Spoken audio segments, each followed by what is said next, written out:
Convido a igreja que abre suas Bíblias, Romanos capítulo 8, versículo 26.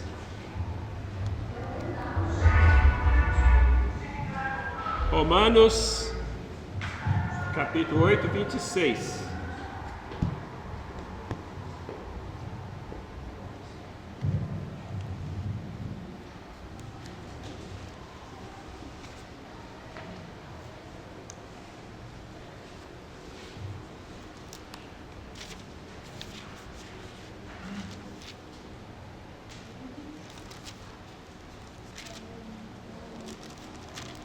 Romanos 8, 26, nós vamos ler o versículo 26 e 27. Aqueles que encontraram, por favor, fiquem de pé.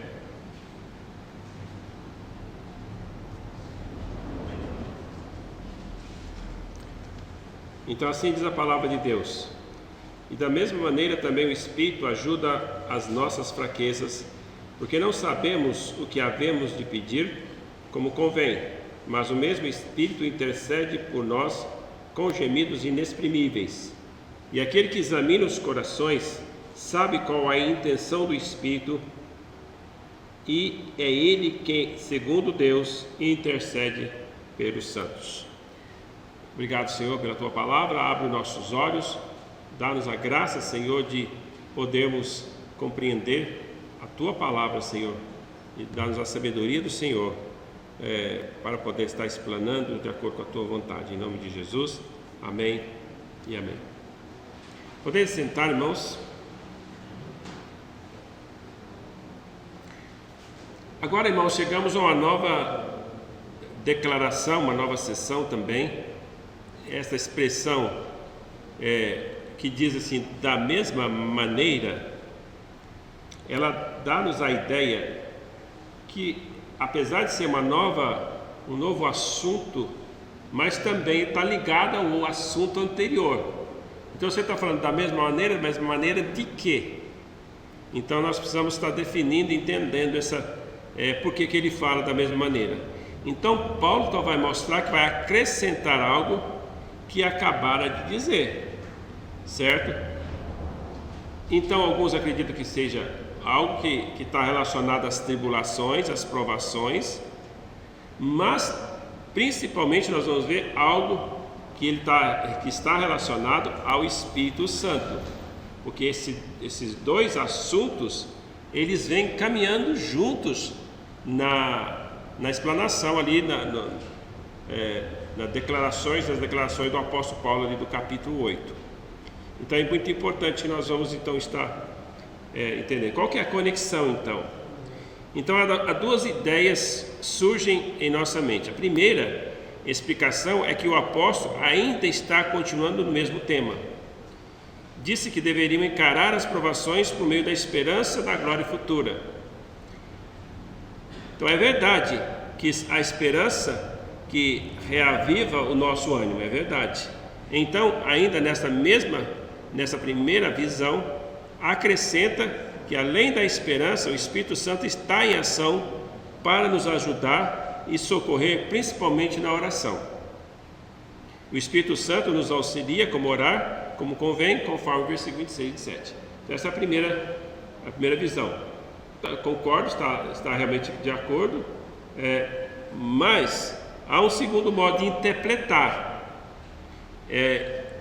há um segundo modo de fazer esse elo de ligação. Eu acho que é importante nós conhecermos, e eu acho que ela tem mais sentido. Então, esse ponto de vista diz que o apóstolo não está continuando o que tinha acabado de dizer, está dando uma consolação adicional.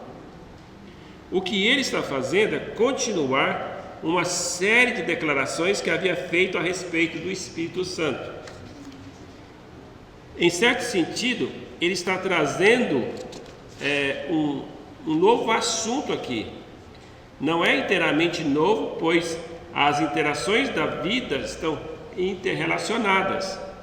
Em termos mais amplos, ele continua argumentando sobre o seu tema geral, que é a segurança dos santos. Então ele retoma o tema dos versículos 16 e 17. Versículo 16 e 17 fala assim: e o mesmo Espírito testifica com o nosso Espírito e o mesmo Espírito, aliás, e o mesmo Espírito testifica o nosso Espírito de que somos filhos de Deus. Lembra que quando nós falamos que o Espírito testificando com o nosso Espírito está na área da nossa experiência com Deus e com o Espírito Santo? Ou seja, o Espírito Santo, ele fala conosco, você é filho de Deus. Ele dá o testemunho interior no nosso Espírito que eu sou filho de Deus. Então isso aqui é muito importante. E aí ele vai falar, e se somos filhos, logo somos herdeiros, herdeiros de Deus, co-herdeiros com Cristo, se é certo que com ele padecemos também para que com ele sejamos glorificados. Então, em outras palavras, ele retoma a obra do Espírito Santo em relação à nossa segurança de salvação. Então lembra que o tema de Romanos 8 ele introduz ele lá no versículo 1. Agora, pois, já nenhuma condenação há para os que estão em Cristo Jesus. Então não há nenhuma condenação. Então ele vai argumentar para provar por que não somos mais condenados. Então ele vai começando a falar. Ele vai, a partir dessa afirmativa, ele vai provando algumas coisas relacionadas ao Espírito Santo e à obra do Espírito Santo. A segunda possibilidade está mais de acordo com aquilo que nós temos desenvolvido neste versículo. Então, no capítulo 8, o propósito é mostrar que a nossa glorificação está garantida desde a nossa justificação. Então vejamos algumas passagens e o seu desenvolvimento. Vamos aqui em Romanos, tudo em Romanos 8. Então, olha, vamos ver aqui Romanos 8, 2, 4, 6 a 9. Eu vou estar lendo, os irmãos, tudo aqui está falando em Romanos, falando sobre o Espírito Santo. Vocês vão ver que muita coisa é falado sobre o Espírito Santo neste capítulo de Romanos 8. Então vamos ver lá, versículo 2. Porque a lei do Espírito da vida em Cristo Jesus te livrou da lei do pecado e da morte. Nós estudamos que a lei do Espírito, nos livra da lei do pecado e da morte. Lembra que a lei do pecado é aquele que nos puxava, a lei do pecado é que nos levava para baixo. Lembra que no capítulo 7 ele personificou o pecado, dizendo que o pecado, como está entranhado no nosso velho homem, como ele está no corpo do nosso velho, de Adão, que ainda estamos nele. Então é como uma lei que quando eu procuro fazer o bem, então eu faço o mal. Quando eu quero fazer uma coisa, eu faço outra. O pecado, ele tomando ocasião pela lei, ele realmente faz com que o pecado se sobressaia. Então o que está dizendo ali? É que ele faz da lei como uma alavanca, e para que quanto mais a pessoa não quer pecar, e o pecado usa a própria lei para poder deixar em evidência o meu pecado. Então quando a lei fala assim, não cobiçarás, então o pecado da cobiça que já está lá, mas eu não estou despertado, eu não estou preocupado com a cobiça. De repente fala assim, não cobiça. Então quando você fala para a criança, não mexe nisso, aí que você desperta na criança o interesse de mexer, então ela vai mexer. Então, não faça isso. Aí desperta, porque é o pecado, a lei do pecado que está em nós. Ele vai realmente fazer essa terrível coisa em nós. Mas aqui está falando, a lei do Espírito da vida, tá? Já a primeira ação do Espírito Santo, quando nós nos convertemos a Cristo, então quem nos dá a vida, a ação da palavra de Deus é a ação do Espírito. Nós nascemos pelo Espírito Santo e pela palavra. Então, não sei se vocês conseguem lembrar disso quando nós falamos. Duas coisas importantes. A pregação do Evangelho, quando você está pregando o Evangelho, você é usado para levar a palavra, certo? Ou quando alguém está lendo a Bíblia, né, e a palavra de Deus está ali, certo? Lendo a Bíblia, a pessoa não convertida está lendo a Bíblia e ela se converte pela palavra, certo? Mas quando a palavra de Deus é levada por um pregador, por um evangelista, ou a pessoa mesmo lendo as Escrituras, a ação do Espírito Santo, o Espírito da vida, atua naquela pessoa, na sua mente, abre-lhe o entendimento para que ela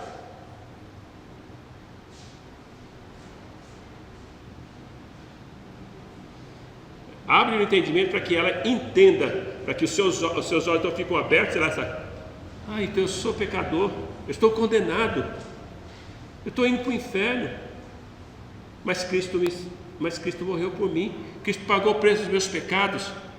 Ela finalmente compreende, estas coisas estava antes oculta, estava totalmente dublada para ela, por mais simples que nós achamos, mas se não for a ação do Espírito Santo na vida da pessoa, ela não vai se converter. Então há necessidade. Então, por isso que a Bíblia fala que no Evangelho de João, que o Espírito ele nos convence do pecado, da justiça e do juízo, certo? Então, esse aí, o Espírito da vida te livrou, o Espírito da vida em Cristo Jesus me livrou da lei do pecado e da morte, para que a justiça da lei se cumprisse em nós, que não andamos segundo a carne, mas segundo o Espírito. Veja então, que fala, nós não conseguimos e não tínhamos condições de cumprir a lei. É impossível para o homem guardar a lei, é impossível para o homem ser justificado pela lei, porque ele explica ali que pela lei vem o pleno conhecimento do pecado. Então nós não conseguimos, ninguém será justificado diante de Deus por obras da lei. Então, quando o Espírito Santo faz essa obra, Deus faz essa obra pela palavra, através do Senhor Jesus Cristo, mostra a salvação em Cristo,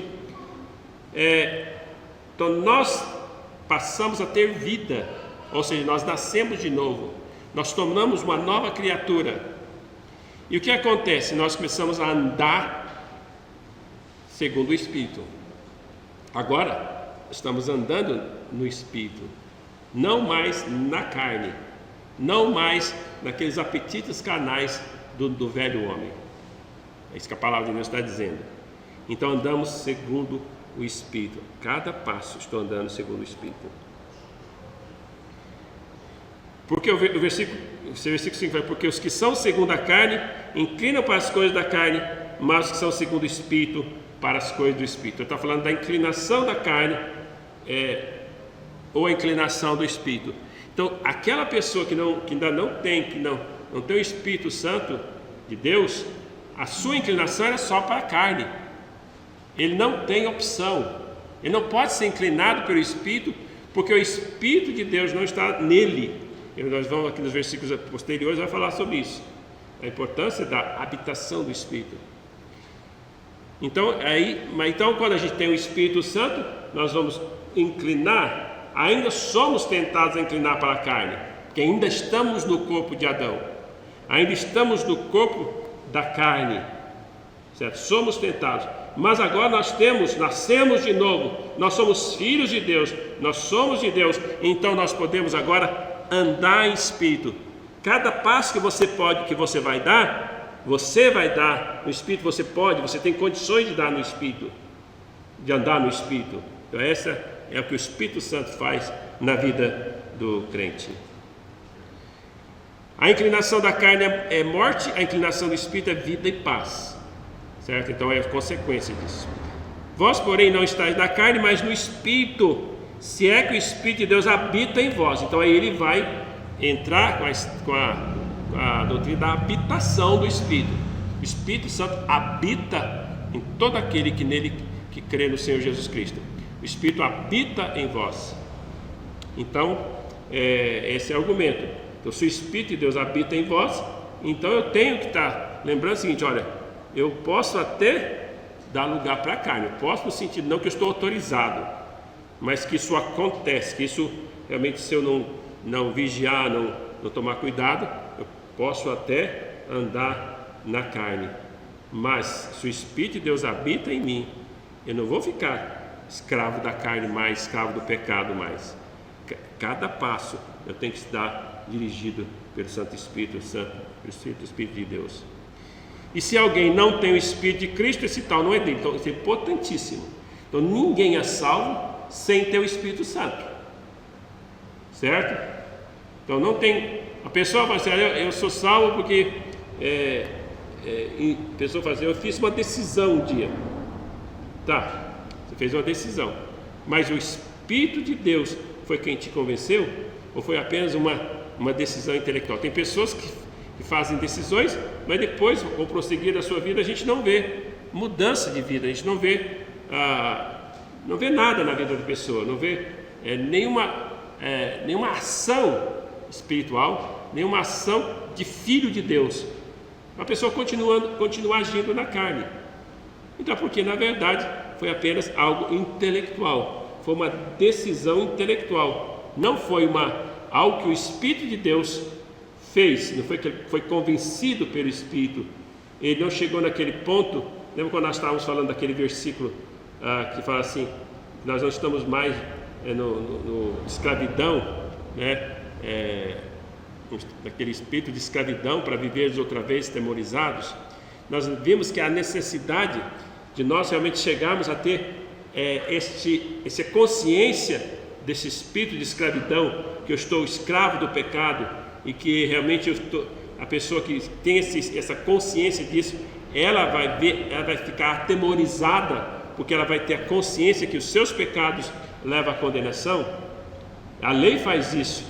Então a importância dela entender a lei é porque a lei tem essa função de mostrar que ela é pecadora, certo? A lei, ela não, podemos dizer agora não existe mais lei, não, a lei ela é necessária.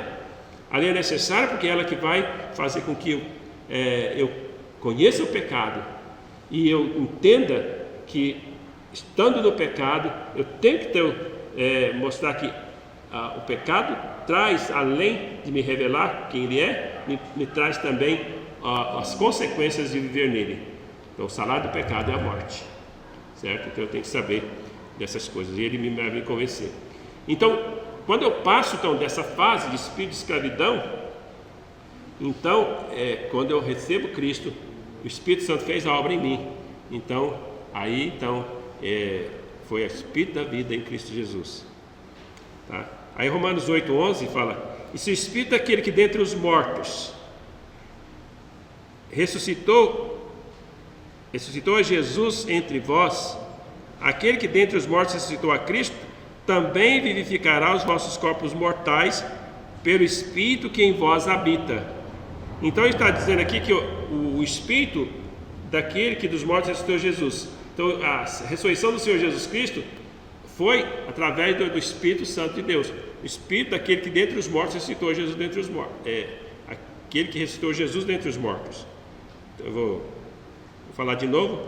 Se o Espírito daquele que dentre os mortos ressuscitou Jesus habita em vós, então esse Espírito que ressuscitou Jesus está habitando em nós. Então diz, aquele que dentre os mortos ressuscitou a Cristo Jesus, ele repete 2 vezes, também ficará o vosso corpo mortal. Veja bem, porque a ação do Espírito Santo em Jesus Cristo foi levantar Jesus dos mortos. Ele estava morto, foi uma ação de ressurreição. O mesmo Espírito, a ação dele na minha vida é a mesma ação, porque eu também estava morto nos meus delitos e pecados. Então, o mesmo Espírito que ressuscitou a Cristo Jesus, ele repete 2 vezes aqui, ele também vivificará os nossos corpos mortais. Ele também me dá vida. Há uma ressurreição aqui nossa, ou seja, no sentido que eu estava morto nos delitos e pecados, ele me deu vida em Cristo Jesus. Então, é a ação do Espírito que dá vida em nós. Então, não há salvação sem a ação do Espírito Santo, certo? Vivificará os vossos corpos mortais pelo Espírito que em vós habita. E o Espírito, ele vem habitar em nós como prova de que eu realmente sou dele. De maneira, irmãos, que não somos devedores não à carne, para viver segundo a carne. Então, veja, ele me deu vida. Eu não estou mais morto, certo? Então, o morto não tem ação. Então, se uma pessoa não tem ação espiritual, porque ela está morta espiritualmente. Então, ela tem vida. Então, agora, ela tem ação. Então, ela não é devedora para a carne. Ela não deve nada para a sua carne. Não deve nada para o pecado. Ela deve para aquele que deu vida para ela. Ela deve a Cristo, deve ao Espírito Santo que a vivificou. Certo? Porque o versículo 3: se viverdes segundo a carne, morrereis, mas pelo Espírito mortificardes as obras do corpo, vivereis. Então, como é que eu vou fazer? Como é que eu vou estar mortificando essas obras do corpo? Pelo Espírito. Lembra que ele falou do andar no Espírito, do viver no Espírito e estar vivendo nele? Então é pelo Espírito Santo de Deus. Porque todos que são guiados pelo Espírito de Deus, esses são filhos de Deus. Então eu vou ser guiado por ele. Certo? Então os que são guiados, esses são filhos de Deus. Então quem é guiados? Os filhos de Deus. Os que nasceram de novo. Os que antes não eram filhos, mas agora são filhos. Certo? Porque o Espírito de Deus fez a obra da sua vida. Aí é o versículo 15 que eu tinha mencionado, tinha adiantado, né? Porque não recebeste o espírito de escravidão para outra vez estardes em temor, mas recebeste o espírito de adoção de filhos, pelo qual clamamos, Abba Pai. Então veja, não é a ação do Espírito Santo que me convenceu do pecado, mas é a ação do Espírito Santo. Essa parte também é importante, ter me convencido do pecado, para me chegar nessa outra, que é para poder realmente ser chamado de filho, né? Olha, o mesmo espírito de escravidão, mas o espírito de adoção de filhos, pelo qual chamamos Abba Pai. Então, o espírito de adoção, então é quando ele me coloca na família de Deus. Por isso que eu posso dizer Abba Pai, certo? É como se eu tivesse meu pai, papai. Eu posso dizer isso de Deus. Eu posso então, com toda a intimidade, chegar diante de Deus e dizer: Pai, meu Pai celestial, meu Pai, meu papai. Aqui é como se fosse uma fala mais íntima do pecador, tudo isso por causa da ação do Espírito Santo, mas também, principalmente por causa da obra do Senhor Jesus Cristo na cruz do Calvário. Então esse espírito de adoção que me faz clamar Abba Pai. Então veja, quando eu chego nesse ponto de clamar Abba Pai, é aquela convicção de que Deus é meu Pai. Veja, o Espírito de Deus habita em mim, ele me dá a certeza de que eu sou filho dele, certo?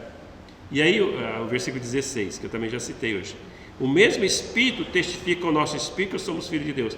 Aí esse mesmo Espírito, como se não bastasse tudo que ele já fez até agora, ele faz o seguinte: ele testifica, ele dá testemunho no meu espírito que eu sou filho de Deus. Essa é uma experiência sua, de você em Deus. Essa é essencial para que você seja salvo? Não. O Espírito de Deus já habita em você, você já está, mas é uma experiência que você vai ter, uma certeza a mais de que você vai saber que você é filho de Deus. Porque muitas pessoas, ao longo da sua vida, caminham com aquela dúvida: mas será que eu sou filho de Deus? Será que Deus é realmente meu Pai? Aí quando ela volta doutrinariamente, vai pensando e vai, eu não teria outro lugar para ir, eu não tenho como, eu sou filho de Deus. Ela se convence pela fé, mediante a fé. Mas aqui, testificar o testemunho do Espírito é uma outra coisa, é uma experiência que a pessoa tem com do Espírito Santo, falando no seu espírito que ela é filha de Deus.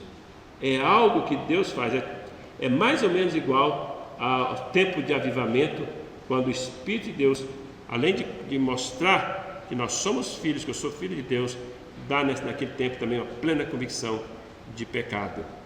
Então isso, testifica, dá testemunho: você é meu filho. Lembra que o Espírito fez isso com o Senhor Jesus Cristo? Ele sabia disso, eu tenho certeza. Mas aí no caso foi o próprio Deus, o Pai, que chegou para ele: este é meu filho amado, em quem me comprazo. Mais ou menos isso, o Espírito que faz isso conosco. Este é meu filho. Este é meu filho. Este é algo que Deus fala com você, certo? Mas como que ele vai falar? É sua experiência com Deus, certo? E isso é importante, que você também não feche seu coração, para que Deus lhe fale no seu coração, que no seu espírito, né? Você é filho de Deus. Se nós somos filhos, aí outras bênçãos. Se eu sou filho, somos também herdeiros de Deus, co-herdeiros com Cristo. Tá bom? Então, herdeiros, co-herdeiro com Cristo. Então tem uma herança. Tá? E também nós vimos nesse ponto aqui, em que a Bíblia fala que também nós fomos selados com o Espírito Santo, e que Ele é o penhor da nossa herança. Então esse selo, essa garantia, podemos dizer, aquele testemunho do Espírito Santo, aquele testemunho, seria praticamente aquele selo. Ele diz: este é meu filho, certo? Todos nós somos selados, mas ele faz isso, ele me dá aquela garantia, porque Ele não quer que eu tenha dúvida da minha salvação. Então o mesmo Espírito testifica com o nosso Espírito, somos filhos de Deus. Somos filhos, somos herdeiros. Agora veja bem, se é certo que com Ele padecemos, para que também com Ele sejamos glorificados. Ele fala tantas bênçãos que eu tenho, posso ter certeza da salvação, de repente ele fala assim: se é certo que com Ele padecemos, para que também com Ele sejamos glorificados. Lembra que nós já estudamos isso? Estamos unidos com Ele na semelhança da sua morte, estamos unidos com Ele na semelhança da sua ressurreição, estamos unidos com Ele na semelhança da glorificação, fomos glorificados, estamos unidos com Ele na semelhança também do seu sofrimento. Ele sofreu, estou unido com Ele também na semelhança do seu sofrimento. Quando você for ler o Novo Testamento, preste atenção, especialmente o livro de Atos, certo? Preste bastante atenção em relação a como os apóstolos encaravam o sofrimento. Eles encaravam o sofrimento como um privilégio de estar participando dos mesmos sofrimentos do Senhor Jesus Cristo. Não vamos entrar mais em detalhes, porque nós já passamos por isso, né? Então, esse é certo, com ele também seremos glorificados. Versículo 23. E não só ela, mas também nós mesmos, que temos as primícias do Espírito. Aqui ele estava falando da criação, né? Que nós chegamos lá falando da criação, que geme, certo? Nós ficamos várias semanas falando sobre isso. Então a criação geme, esperando a adoção, aguardando o dia da nossa glorificação. Então ele vai falar da glorificação. Então quando ele fala, para ele falar da glorificação, que é o estágio final da nossa... Francisco, não é para você levantar mais, você senta e fica quieto. Tá? Então o estágio da nossa glorificação é o último estágio. Nós vamos ser glorificados junto com Cristo, certo? Esse ser glorificado, ele sempre vem junto com o padecer, o sofrer. Sempre nas Escrituras está relacionado. Então veja, e não somente ela, a criação, mas também nós que temos as primícias do Espírito, também gememos em nós mesmos, esperando a adoção de filhos. Veja que fala a palavra de Deus aqui, para você, que não somente...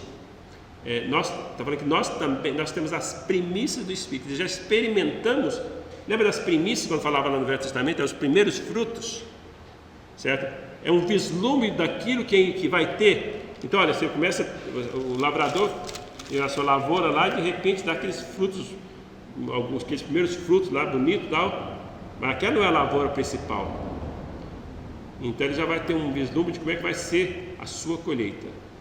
Então hoje nós temos as primícias, do Espírito, certo? Tudo isso, essa garantia que Deus nos dá, toda a nossa presença no Espírito, o testemunho do Espírito, o Espírito habitando em nós, todas essas coisas que Deus me dá, essa garantia, essa certeza, é apenas uma primícia, algo que Ele vai me dar, que Ele está me dando, mas como algo que é apenas um fruto primeiro, mas o que está esperando e aguardando nós é algo muito maior e muito mais. Por isso nós temos as primícias do Espírito, esperando a adoção de filhos, a saber, a redenção do nosso corpo. Então lembra que nós falamos que a redenção do nosso corpo, então, porque a salvação, ela abrange corpo, alma e espírito. Então não é que você está aqui vivendo a vida cristã, quando você morreu, tá, acabou, você vai para o céu, está resolvido, tá bom, terminou ali a sua jornada, terminou ali a sua salvação. Não. Não, a pessoa, podemos dizer que ele está lá no estágio intermediário, né? A sua alma, seu espírito estão salvos, sim, mas o seu corpo está aqui na terra. E seu corpo está na terra, está virando pó. Então o Senhor prometeu a salvação, a redenção do corpo também. Ele prometeu a ressurreição. E Cristo é a primícia. Então Cristo é aquele que foi primeiro ressuscitado. Por isso nós também vamos ser ressuscitados. Então o Espírito nos propicia o antegosto da glória que havemos de ter, pois temos as primícias. Certo? Então Deus, os irmãos falaram, então tudo isso que nós estamos falando do Espírito Santo está aqui em Romanos 8. Então não é, então ele está dando continuidade. Então quando ele está falando aqui do Espírito Santo em relação à oração, ele dá continuidade ao que estava falando sobre o Espírito Santo, certo? Então isso aqui é muito importante nós entendermos. Então vamos dar continuidade. Então no versículo 26 ele diz: da mesma maneira, há mais uma coisa que o Espírito faz, certo? É isso que ele está querendo dizer. Então o tema do sofrimento está presente, mas o Espírito nos ajuda nas nossas fraquezas. Mas a maior ênfase é a glorificação. Entendemos melhor que isso quando chegamos ao versículo 28. Lá no versículo 28, nós vamos ver o seguinte: sabemos que todas as coisas cooperam para o bem, ou contribuem juntamente para o bem daqueles que amam a Deus, daqueles que são chamados segundo o seu propósito. Está vendo? Então diz aqui que o mesmo Espírito, certo? Aliás, sabemos que todas as coisas cooperam para o bem daqueles que amam a Deus, daqueles que são chamados segundo o seu propósito. Então ele vai chegar nesse ponto. Nós vamos chegar lá ainda para explicar esse versículo. Mas vamos culminar lá. Todas as coisas que acontecem na nossa vida, inclusive as tribulações, cooperam para o bem daqueles que são chamados. Aqueles que foram chamados segundo o seu propósito. Deus tem um propósito em tudo, até mesmo nas tribulações que passamos. Ele tem um propósito, certo? Então a coisa mais importante enquanto peregrinamos neste mundo é manter nosso contato com Deus, nossa comunhão com Deus, nossa vida com Deus. E como receber as bênçãos de Deus? A oração. É pela oração que nós pedimos. E a oração, às vezes, é um problema de muitas pessoas, um problema de todos nós. É um problema para todos. Um dos maiores problemas da nossa vida e da vida, principalmente da vida do cristão. Portanto, temos aqui um dos maiores consolos da nossa vida no que se refere à oração. Então vejamos. Vamos ver agora o problema das nossas fraquezas. Porque aqui fala o seguinte, olha, o versículo 26, deixa eu sintonizar aqui no verso 26. E da mesma maneira também o Espírito ajuda as nossas fraquezas, ou nas nossas fraquezas.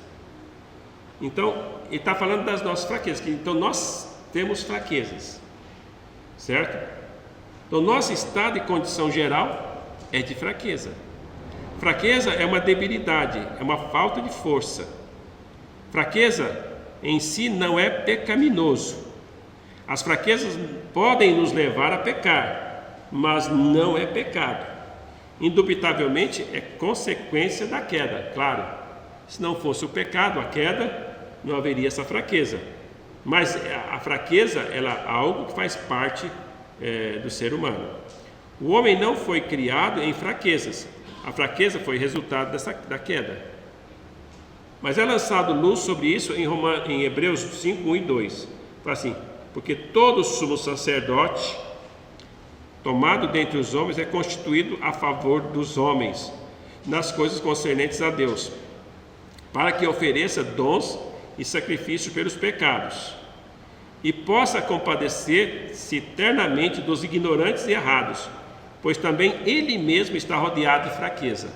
Então, uma das coisas que o sumo sacerdote tinha que ter era compaixão, era condoer-se, era realmente, estou querendo uma palavra aqui, mas sentir misericórdia, certo? Da outra pessoa. É ter empatia, a palavra que eu queria, empatia para com o outro, certo?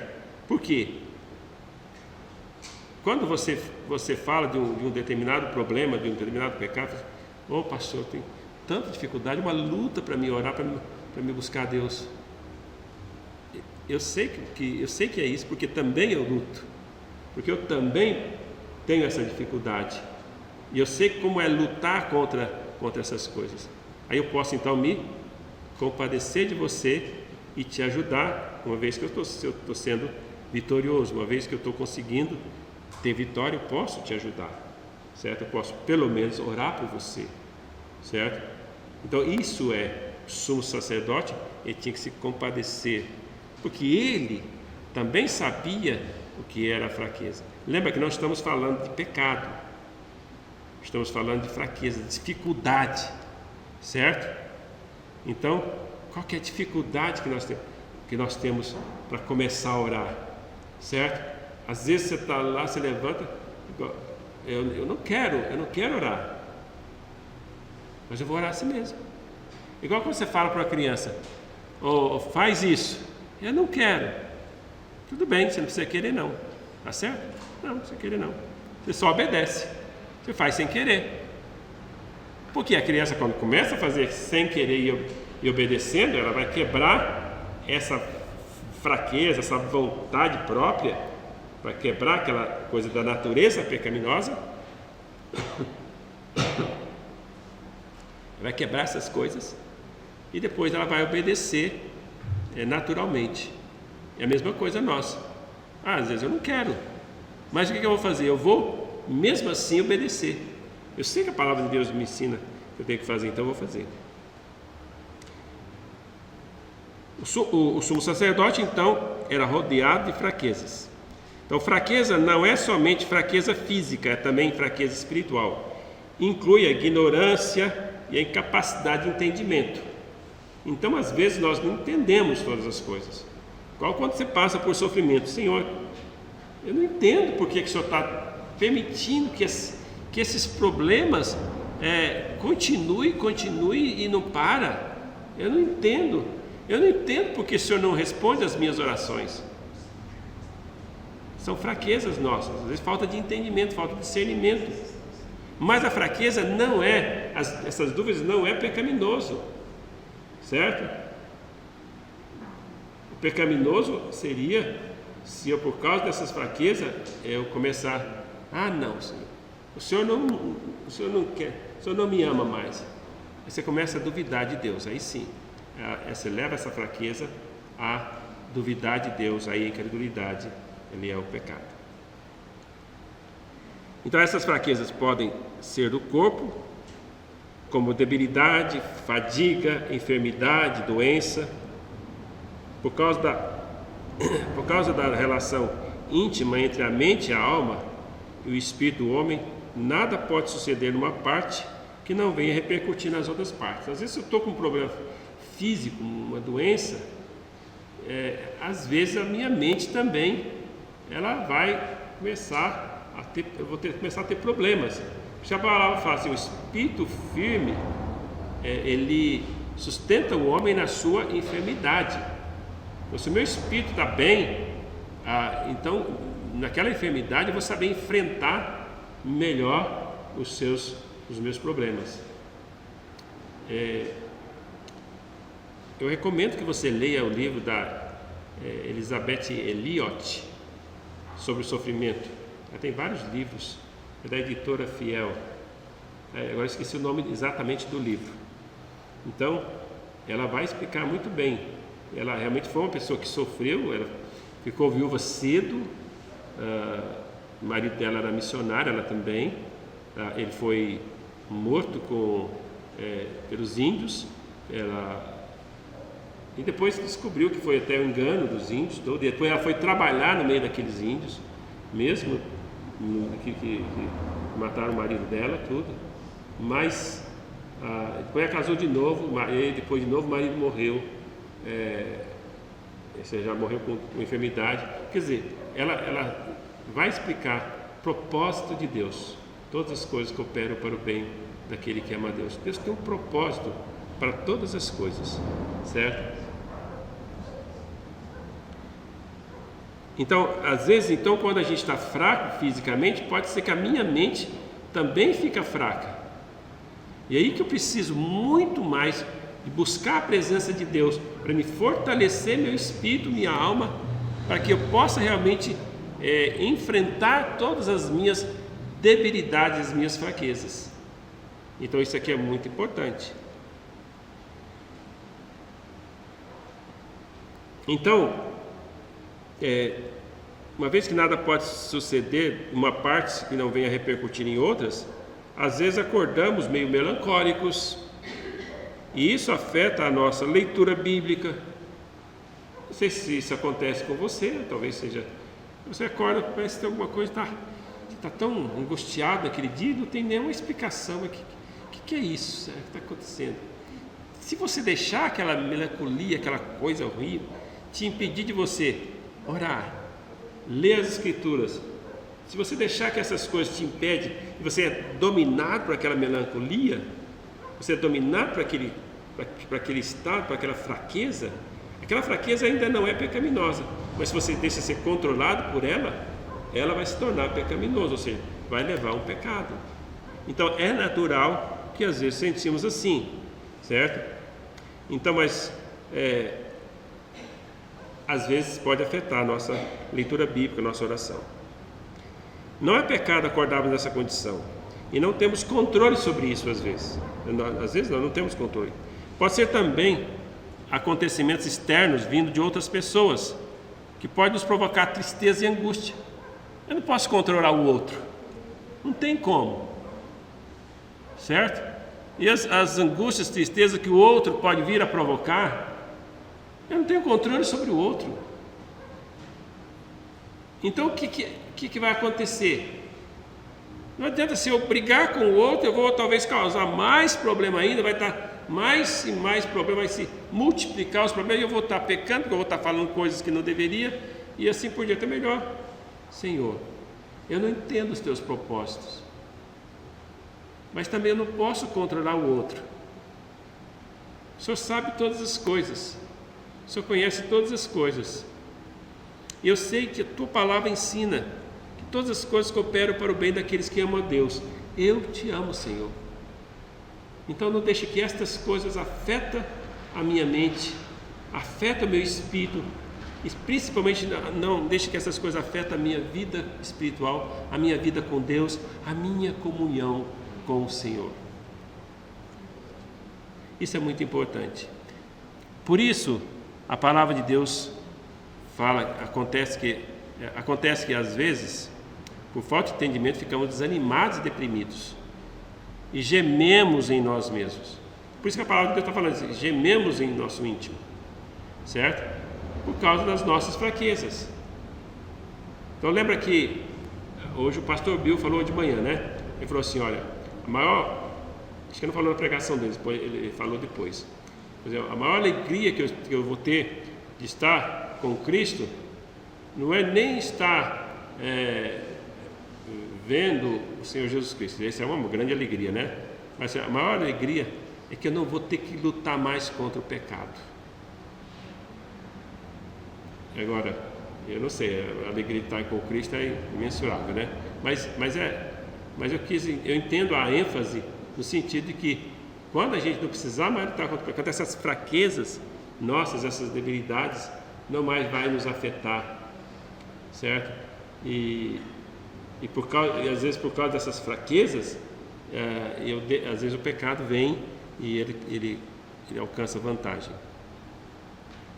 Então, apesar de termos as primícias do Espírito, nós ainda estamos aguardando o dia da glória vindoura, quando finalmente seremos libertados dessa fraqueza e do pecado que tenazmente nos assedia.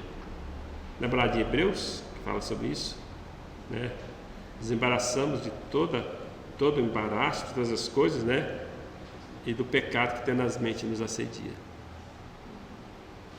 Romanos 8:3, o Senhor Jesus, agora vamos ver aqui o Senhor Jesus Cristo em relação à fraqueza. Diz assim, olha, porquanto o que fora Romanos 8,3.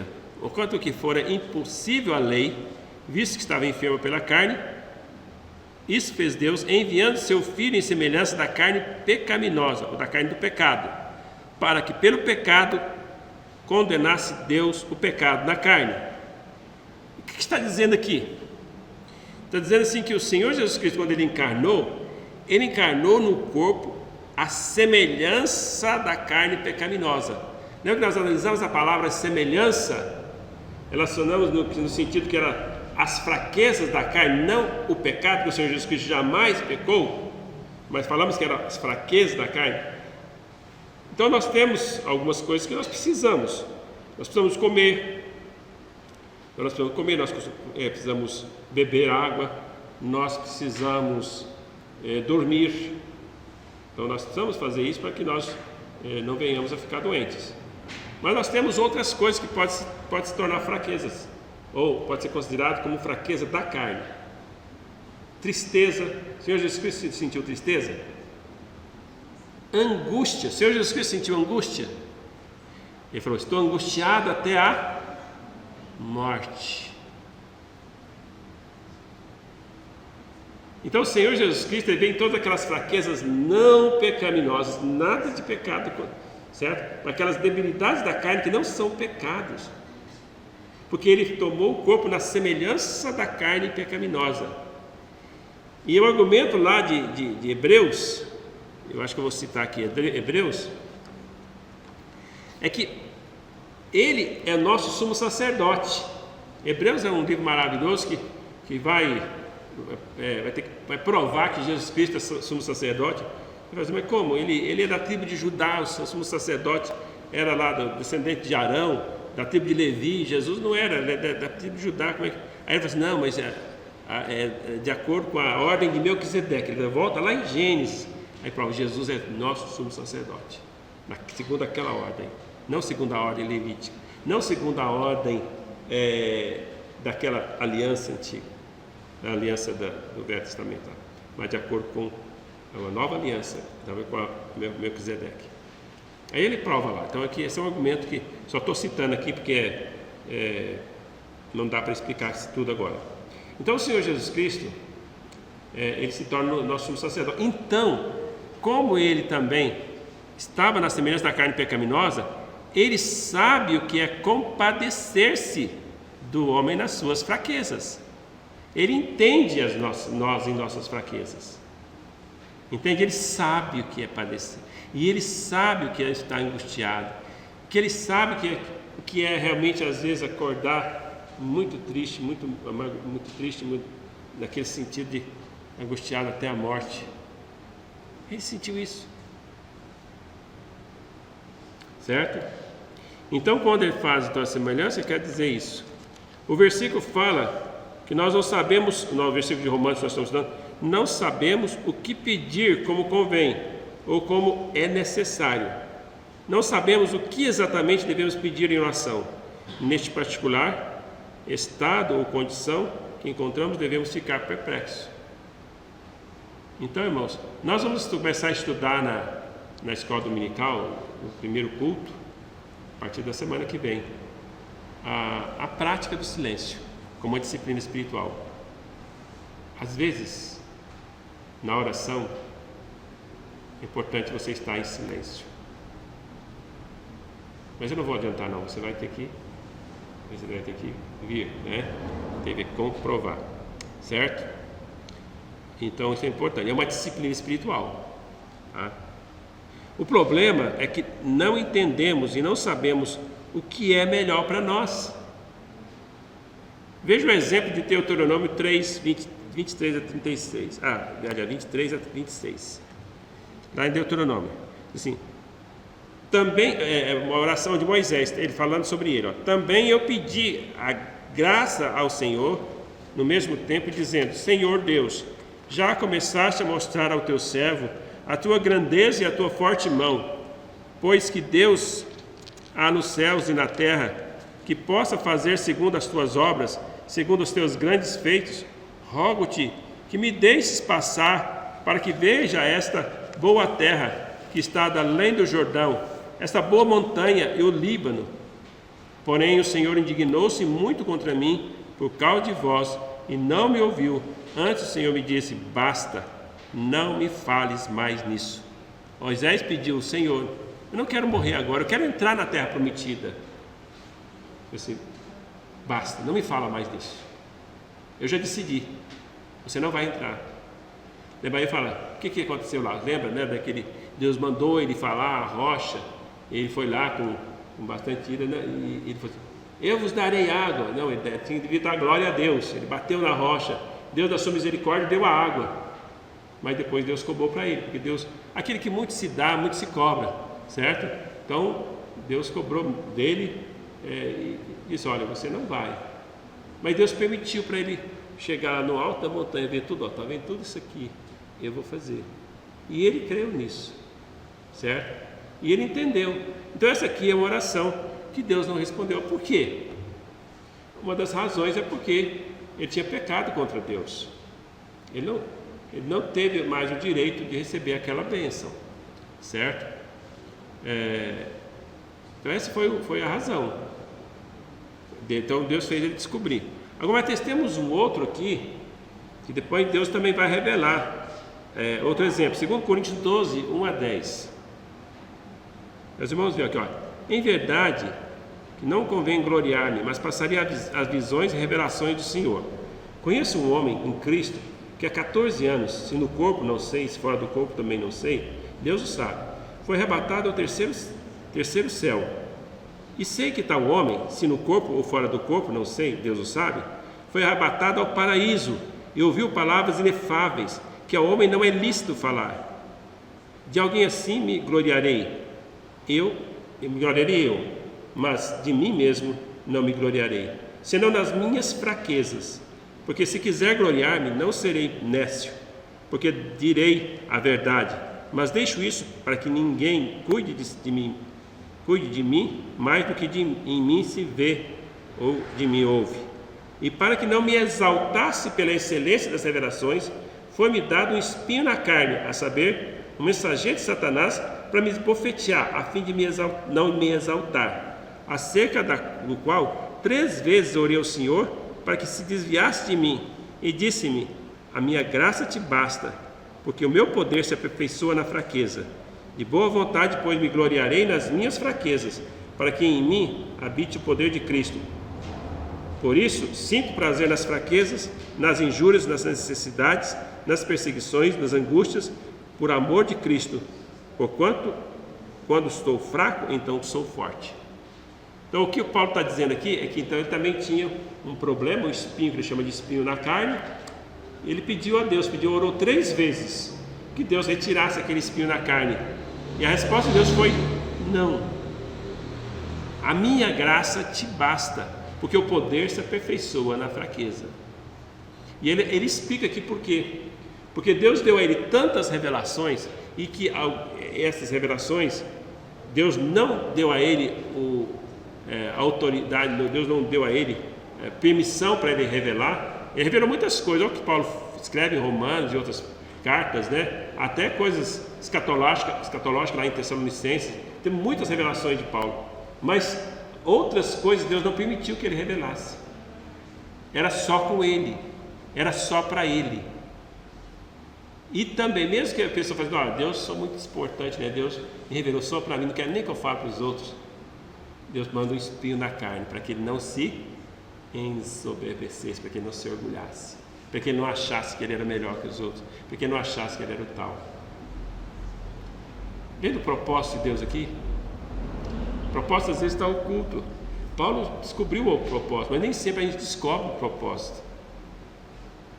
Mas Deus se importa tanto com os seus. Não é que Ele não quer que eu seja feliz. Às vezes, eu estou infeliz por causa desses problemas, dessas tribulações. Mas se Ele não tira os problemas dessas tribulações, porque Ele tem um propósito melhor para você. Ele quer te moldar, Ele quer que você aprenda. Ele quer que você aprenda a fazer a vontade de Deus e entender a vontade de Deus. Um propósito bom Ele tem. Então isso aqui é muito importante que você entenda isso. No caso de Paulo está claro que era para ele não se desobedecer, para que ele não pecasse, para evitar um pecado, que ele manteve ele com aquele espinho na carne. E aí conclui ali, olha, de boa vontade, pois me gloriarei nas minhas fraquezas, certo? Então, quando sou fraco, então é que sou forte, porque quando a gente sente a fraqueza, então só Deus pode me ajudar, então eu vou buscar Deus. Talvez sem isso, talvez nós não buscaríamos tanto a Deus. Então, quanto mais fraqueza você sentir, mais você precisa buscar Deus. É isso que a palavra de Deus está nos ensinando. Filipenses 1, 22 e 23.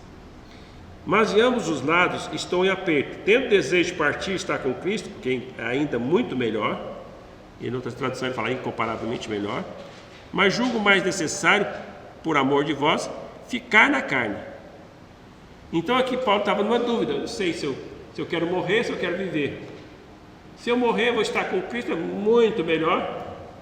Mas pensando melhor, eu acho que eu quero viver ainda mais um tempo, para poder dar fruto ainda, para poder ajudar vocês. É isso que ele está falando aqui. Eu não sei o que eu hei de escolher. Então ele julga o necessário, por amor de vós, ficar na carne. Então, ficar na carne, ficar no corpo, tá? Então carne aqui não tem o mesmo sentido lá, que nós não podemos andar na carne. Então isso é muito importante. Agora, com toda a reverência, também vamos falar do Senhor Jesus Cristo. João capítulo 12, versículo 27. Agora minha alma está perturbada. Que direi eu? O Senhor Jesus Cristo está falando, tá? Pai, salva-me desta hora. Mas para isso eu vim, a esta hora. Pai, glorifica o teu nome. Então veio uma voz do céu que dizia: já o tenho glorificado e outra vez o glorificarei. Está vendo aqui também o Senhor Jesus lutando em oração, certo? Com essas fraquezas. Olha, veja bem, lembra, fraqueza nunca é pecado, tá? Por favor, tá? E daí ele fala assim: agora a minha alma está perturbada. E que direi eu? Salve-me desta hora. A hora que ele está falando é a cruz que ele tinha que tomar. Ele sabia que tinha que passar por aquela cruz. Ele sabia que tinha que morrer. Ele sabia, pior do que morrer, ele sabia que ia receber o pecado. Ele, que é o Filho de Deus, santo, justo, e recebeu o pecado sobre si, e mais ainda, ele receberia a ira de Deus, o Pai que ele amava, a ira de Deus sobre ele. Isso que era o que realmente mais angustiava ele. Então nós podemos entender aquela fraqueza, mas ele nunca, jamais desviou do propósito. Às vezes a gente desvia do propósito de Deus, mas ele realmente sentiu a fraqueza da carne, aquela angústia, mas ele voltou-se para o propósito dele, né? Foi para essa hora que eu vim. Pai, então glorifica teu nome. Então o Senhor Jesus Cristo dá uma força para ele, a Deus Pai, né? Dá uma força. Então veio uma voz do céu que dizia: já o tenho glorificado e outra vez o glorificarei. É a força que o Pai deu para ele. Ele precisava, porque ele estava no corpo da semelhança da carne pecaminosa, com fraquezas. Mateus 26, 36 a 39. Então chegou Jesus com eles a um lugar chamado Getsêmani e disse a seus discípulos: assentai-vos aqui enquanto eu vou orar. E levando consigo Pedro e os dois filhos de Zebedeu, quer dizer, Pedro, Tiago e João, começou a entristecer-se e angustiar-se muito. Então lhe disse: a minha alma está cheia de tristeza até a morte. Ficai aqui e vigiai comigo. Indo um pouco mais para diante, prostrou-se com o rosto sobre o seu rosto, orando e dizendo: meu Pai, se possível, passa de mim este cálice. Veja o que é a oração dele. Se possível, passa de mim esse cálice. Tem jeito de eu não enfrentar a cruz? Tem outra possibilidade? Se for possível, passa de mim esse cálice. Mas olha a oração dele, ele nunca titubeou, certo? Não deixou a fraqueza jamais contra. Todavia, não seja o que eu quero, mas como tu queres. Irmãos, compara agora com Hebreus 5, 5 a 8. Assim também assim também Cristo não se glorificou a si mesmo para se fazer sumo sacerdote, mas aquele que disse: tu és meu filho, hoje te gerei.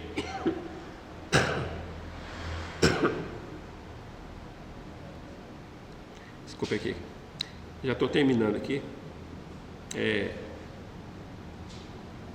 Eu hoje te gerei, como também diz em outro lugar: tu és sacerdote eternamente, segundo a ordem de Melquisedeque, o qual, nos dias da sua carne, oferecendo grande clamor e lágrimas, orações e súplicas ao que podia livrar da morte, foi ouvido quanto ao que temia. Ainda que era filho, aprendeu a obediência por aquilo que padeceu. Está vendo aqui como faz sentido essa questão que Cristo aprendeu a obediência? Ele sabia qual era a vontade do Pai. Agora ele sabia que a fraqueza da carne o induzia a querer. Mas ele sempre se dispôs a obedecer. Certo? Ele sempre foi obediente. Então ele teve as fraquezas que eu tenho. Certo? Da carne. Não estou falando de fraquezas pecaminosas. Ele teve, ele sabe o que é sofrer, ele sabe o que é estar angustiado, ele sabe o que é estar triste, porque ele sentiu tudo isso e ele aprendeu a obediência por aquilo que padeceu. Então ele sempre se dispôs. Então é exatamente isso que Deus quer de nós. E a Bíblia fala que nós não sabemos orar como convém, o que pedir, como fazer. Eu vou concluir, irmãos, mas vocês veem que não esgotou o assunto. Nós vamos ter que voltar ao assunto semana que vem, tá? Então não esgotou o assunto. Então eu vou concluir dizendo o seguinte: você pode entrar na presença de Deus pelo novo e vivo caminho que Ele consagrou, pelo seu sangue, inteira certeza de fé e com plena certeza de esperança, com santa ousadia. Entrar na presença de Deus não é o problema. O problema é o que orar, que bênção pedir. O que julgo ser bom para mim pode não ser bom para mim. Temos tal dificuldade? Às vezes temos, sim. Às vezes eu julgo que alguma coisa é o melhor para mim. Mais tarde eu vou descobrir que eu estava completamente enganado. E às vezes eu tomo aquela decisão e eu vou descobrir da pior forma. E às vezes quando Deus dá a graça de eu não tomar a decisão, Deus vai assim: que livramento Deus me fez. Por isso que é importante, então, nós sempre chegar na presença de Deus e seguir aqueles princípios de tomada de decisão. Se na dúvida, espere. Não faça nada na dúvida. Outros princípios que tem: Deus vai ser glorificado, é para a glória de Deus, convém, não é escravizante, e assim por diante, vários outros princípios. O apóstolo então nos dá uma gloriosa resposta para isso. O Espírito intercede por nós com gemidos inexprimíveis. Isso faz parte então do processo de glorificação. Então nós ainda não entramos nos gemidos inexprimíveis do Espírito, mas nós vamos chegar lá. Vamos orar. Obrigado, Senhor, pela Tua palavra. Te agradeço pelo tempo que nós passamos aqui, Senhor, e buscando o Senhor e fazendo a vontade do Senhor nesse momento de estar aqui. Esteja com cada irmão que o Senhor trouxe. Obrigado, Senhor, por cada presente de cada um. Eu te peço, Senhor, que o Senhor possa também abençoar aqueles que não vieram e trazê-los, ó Pai, no próximo culto. E se teve motivo justo, que o Senhor realmente possa estar resolvendo seus problemas. Se não teve, Pai, que o Senhor possa estar trazendo arrependimento, para que possa estar aqui. Nós te louvamos e te agradecemos. Em nome de Jesus, amém e amém.